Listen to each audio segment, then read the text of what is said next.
Hello, welcome to 2 Minute Drill. We return to our tour of interesting places in Springfield related to state government. Today we're in the Archives building, a building not a lot of people have been to.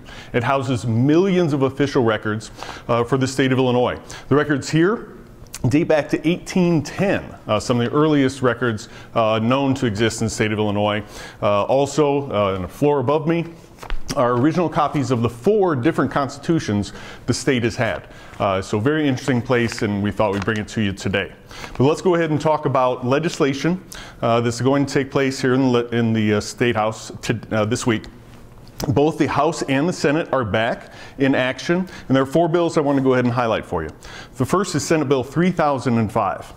This is really one of the worst pieces of legislation we have seen in the chamber for a very long time, and that's really saying something. It would allow any private citizen to challenge the action of an agency.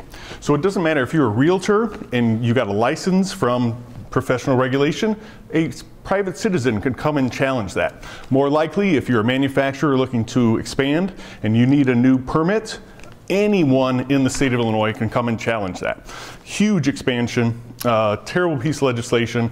Unfortunately, it's Senator Raul who's pursuing it, who's also running for office. I think he's going to try and narrow the scope of that piece of legislation, but be aware of it. In committee tomorrow, terrible piece of legislation, Senate Bill 3005. Also a very troubling piece of legislation is House Bill 4081. This would require anyone who has a call center in the state of Illinois to notify the state treasurer if they're going to go ahead and move that call center. And if you don't, you could face a fine of $10,000 a day. Now, why does the state treasurer need to know if you're going to move some people around in a call center to another state or somewhere else? There is no real reason other than for political gain from the treasurer's office. So a real problem there as well. There's also Senate Bill 3007, which would require any victim of a data breach to notify the Attorney General within 14 days of the breach.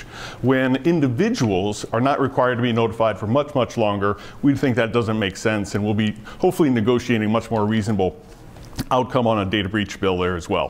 Finally, good news is Senate Bill 3053 is the Illinois Chamber's initiative to go ahead and exempt employers out from a biometric standard that we just think doesn't work. Right now, if you want to go ahead and have your employees check in with a thumbprint, you are very susceptible to being sued for not doing exactly the right disclosure and management of data.